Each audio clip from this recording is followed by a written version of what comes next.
আজকে আমাদের সূরা বাকিয়ার তৃতীয় রুকু শুরু হবে। তরজমা আমরা পরস্পর শুনব। এই দুটি বিষয় প্রথম রয়েছে, তারপরে আল্লাহ রাব্বুল আলামিন কিছু কথা শুনিয়েছেন যেগুলো আমরা পরস্পর ওখানে ব্যাখ্যা তেমন কিছু নেই, আমরা শুনি। আল্লাহ রাব্বুল আলামিন বলছেন, ফালা উকসিমু বিমাওয়াকিন নুজুম, আমি শপথ করে বলছি, তারকারাজির অস্তাচলের শপথ করে বলি। মহান রব্বুল আলামিন বলছেন, আমি আকাশের তারকারাজির শপথ করে বলি। ওয়া ইন্নাহু লাকাসামুল লাউ তা'লামুনা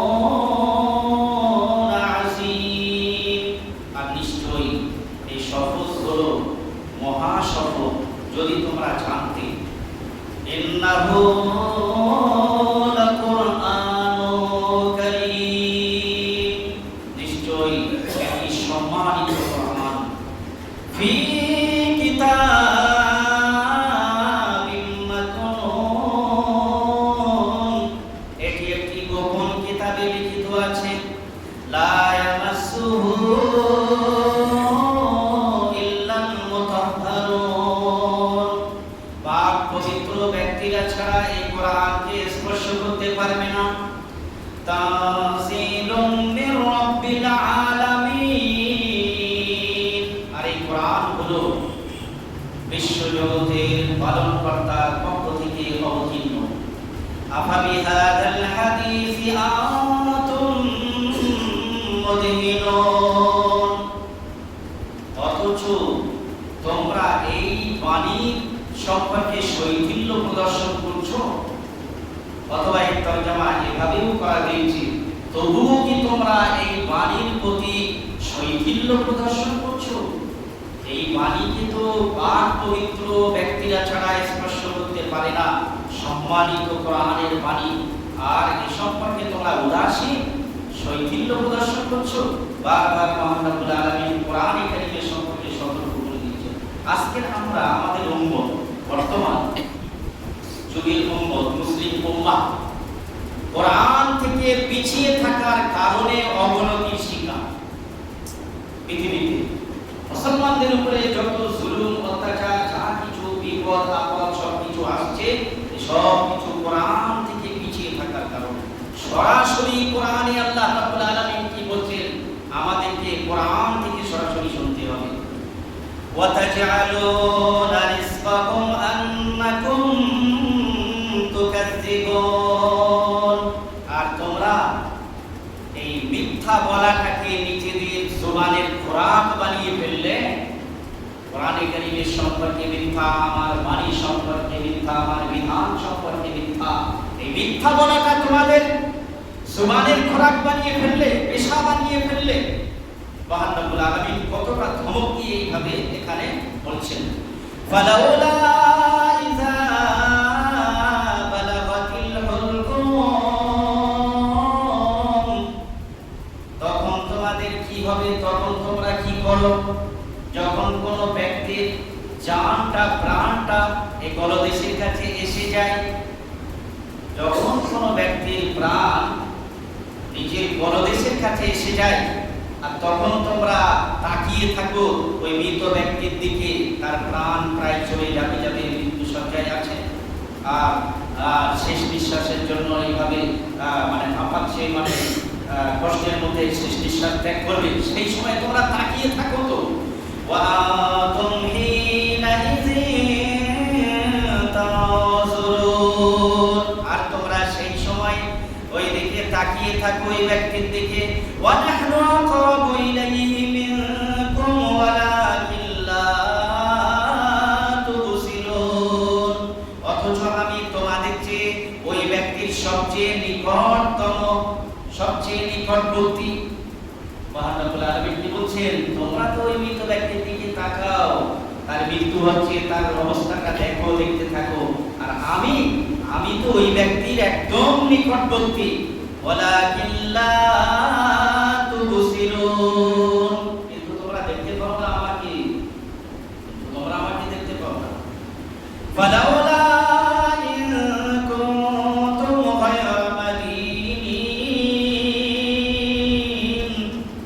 তোমরা যদি হিসাব নিকাশের প্রতি বিশ্বাস না রাখো, তোমরা যদি হিসাব নিকাশের প্রতি বিশ্বাস না রাখো, এই গায়রামাদিনী শব্দের ব্যাখ্যা হচ্ছে কি জানেন? এর অর্থ হচ্ছে কোন কারোর মানে কোন বিষয়ে ইহসান বা অনুগ্রহকে স্বীকার করে নেওয়া। আমার নিয়ামত ভঙ্গন করছো, আমার ইহসানকে স্বীকার তোমরা করছো না, আর হাসর মাঠে সেই নিয়ামতের হিসাব নিকাশ হিসাব কিতাব করতে হবে, দিতে হবে, সেই বিশ্বাস তোমরা রাখো না। যদি তোমরা আমার হিসাব নিকাশের বা তোমাদের এই হিসাব নিকাশের বিশ্বাস যদি না রাখো, তাহলে তোমরা ওই ব্যক্তির প্রাণকে ফিরিয়ে এনে দেখাও তো দেখি কেমন মানুষ সত্যবাদী হও। ওই ব্যক্তির প্রাণকে একবার ফিরিয়ে এনে দেখাও। তাহলে যে হলো না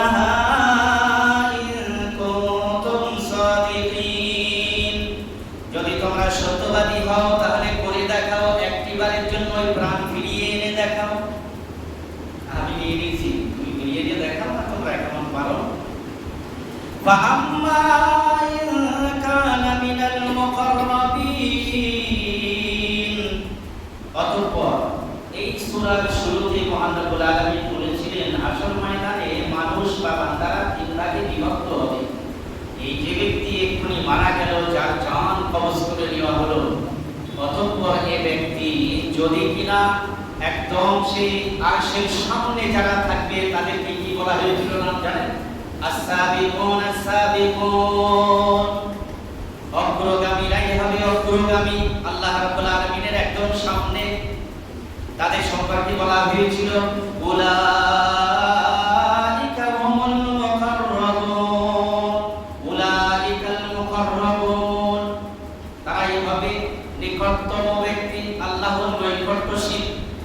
এই ব্যক্তি যে ব্যক্তি মারা গেল, যার জান এক্ষুনি আমি কবজ করলাম তোমাদের সামনে, আমি একদম নিকটে, তো এই ব্যক্তি যদি নিকটতম বান্দাদের মধ্যে হয়, তাহলে এর জন্য কি আছে শোনো, ফারাউহু ওয়া রাইহানু ওয়া জান্নাতু নাঈম, এর জন্য আছে শান্তি, আরাম এবং উত্তম রিজিক এবং নিয়ামতে ভরা উদ্যান, নিয়ামতে ভরা উদ্যান, আরাম, আয়েশের বাগান, জান্নাত। আর যদি ব্যক্তি আরেকটা শ্রেণী ছিল ডান দিকে, সেও তো জান্নাতি, তাই না? বলেছিলাম সামনে যারা হবে তারাও জান্নাতি, আর যারা ডান দিকে হবে তারাও জান্নাতি। ডান দিকের যদি শ্রেণীর মধ্যে হয়, তো আল্লাহ রাব্বুল আলামিন বলছেন ওয়া আম্মা ইন কানা মিন আসহাবিল ইয়ামিন, আর যদি ব্যক্তি ডান দিকের ব্যক্তিদের বান্দাদের মধ্যে হয়, তাহলে আমি তাদের পক্ষ থেকে তোমার জন্য সালাম পৌঁছে দেব। ওই ব্যক্তির জন্য তাকে বলছেন যে তোমার জন্য সালাম হবে। ফাসালামুন লাকা মিন আসহাবিল ইয়ামিন, তাহলে হে ব্যক্তি শোনো, তোমার জন্য ওই ডান দিকের বান্দাদের পক্ষ থেকে সালাম পৌঁছে দেব। আর যদি পক্ষান্তরে তৃতীয় নম্বর শ্রেণীর মধ্যে হয়, তারা বাকি থাকবে বাম দিকের যারা, তাদের মধ্যে যদি হয় ওই বান্দা যার জান কবজ করা হয়েছে, তো আল্লাহ রাব্বুল আলামিন বলছেন ওয়া আম্মা কানা মিনাল মুকাদ্দিবিন আদ-দাল্লিন, আর যদি ব্যক্তি মিথ্যারোপকারী গোমরাহ পথভ্রষ্টদের মধ্য থেকেই হয়, ফানুজুলুম মিন হামিম, তাহলে তার জন্য আছে জাহান্নামে উত্তপ্ত গরম পানির আপ্যায়ন। যাওয়ার সাথে সাথে গরম পানি, জান্নাতে গেলে যেমন যাওয়ার সাথে সাথে শরবত কি সুন্দর, আর ওখানে যাওয়ার সাথে সাথে গরম পানি। আল্লাহু আকবার। দুনিয়াতে আপনি কোনো কারো বাড়িতে মেহমান হয়েছে, আর যদি সেই বাড়িওয়ালা আপনাকে আপ্যায়ন করেন এরকম ধরনের এই গরমকালে প্রচন্ড গরমে গরম পানি দিয়ে খাওয়ার প্রচন্ড গরম, তো আপনার জন্য আপ্যায়ন হবে, অসম্মান হবে, আর আপনাকে কষ্ট দেওয়া না, তো জাহান্নামে তাদের জন্য আপ্যায়ন হবে উত্তপ্ত গরম পানি। তারপরে মহান রব্বুল আলামিন বলছেন ওয়া তাসলিয়াতু জাহিম, তারপরে জাহান্নামে নিক্ষিপ্ত হতে হবে। ওরা তো জাহান্নামের গেটের কাছে শরবত দিয়ে আপ্যায়ন হবে। কিসের শরবত? গরম পানির শরবত। তারপরে এবার জাহান্নামের গভীরে নিক্ষিপ্ত হবে। তাসলিয়াতু জাহিম। ইন্না হাযা লাহুয়া হাক্কুল ইয়াকিন। নিশ্চয়ই এটা ধ্রুব সত্য। তোমরা বিশ্বাস করছো না হয়তো, চোখ বুঝলে সব বিশ্বাস হয়ে যাবে, কিন্তু তখন আর কোনো উপায় থাকবে না। এটা ধ্রুব সত্য, বিশ্বাস করো চাই না করো, ধ্রুব সত্য। শুধু চোখটা বুঝো, তারপরে প্রকাশ পাবে, কিন্তু উপায় তখন আর থাকবে না। আল্লাহ রাব্বুল আলামিন এবার সর্বশেষ আয়াতে নবী সাল্লাল্লাহু আলাইহি ওয়াসাল্লাম কি বলছেন? ফাসাব্বিহ বিসমি রাব্বিকাল আযীম। হে আমার হাবিব, তুমি তোমার সেই মহান পালনকর্তার পবিত্রতা বর্ণনা করো। বলুন আমরা সকলেই আল্লাহ রাব্বুল আলামিনের পবিত্রতা বর্ণনা করে নিয়ে একবার বলুন সুবহানাল্লাহিল আযীম।